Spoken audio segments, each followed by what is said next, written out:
Hey, how you doing? This is Lee Gerstmann and I have another record review for you. This time I'm also going to give a hey how you doing buddy to Devin Dungan cuz he wanted me to review an album by Metallica called Reload.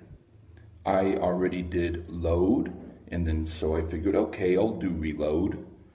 And as far as I'm concerned, Reload is like a refresh.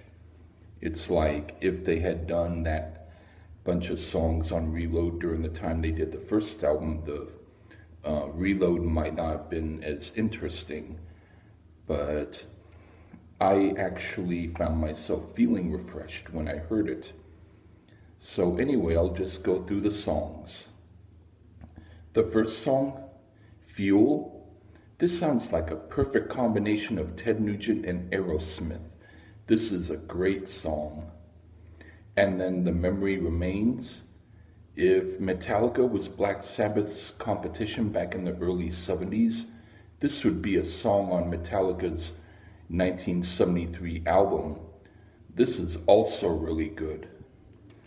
And then Devil's Dance. Now, this sounds sort of like Kiss's Carnival of Souls album. It's really cool. And then Unforgiven 2, well, just like they did Load and Reload, they had a song Unforgiven and then they had Unforgiven 2. And this version, this is like a metal country version of this song.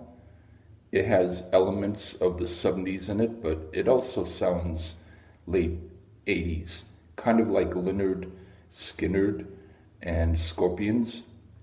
It has a part that sounds like Jimi Hendrix's 1983 A Merman I Should Turn to Be. I liked it better than the original song. And then Better Than You. This reminds me of Armored Saint. This is good crank up the engine and drive fast down the highway party groove. It's all Ted Nugent-ish.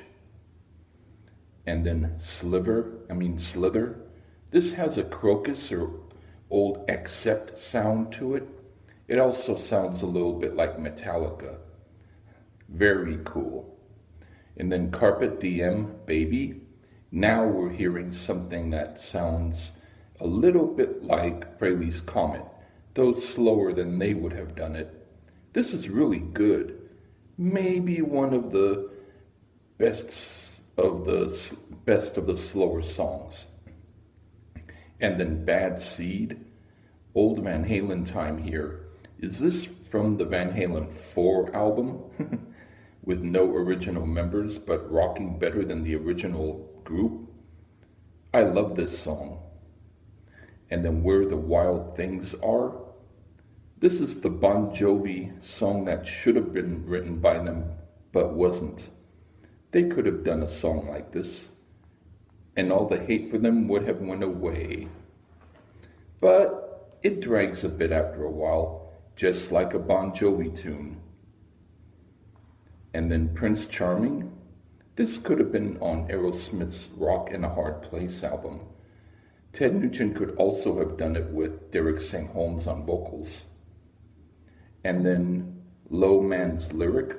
This sounds successfully like Tom Waits, and it's well done, but even though I like it, I don't like it being on this album.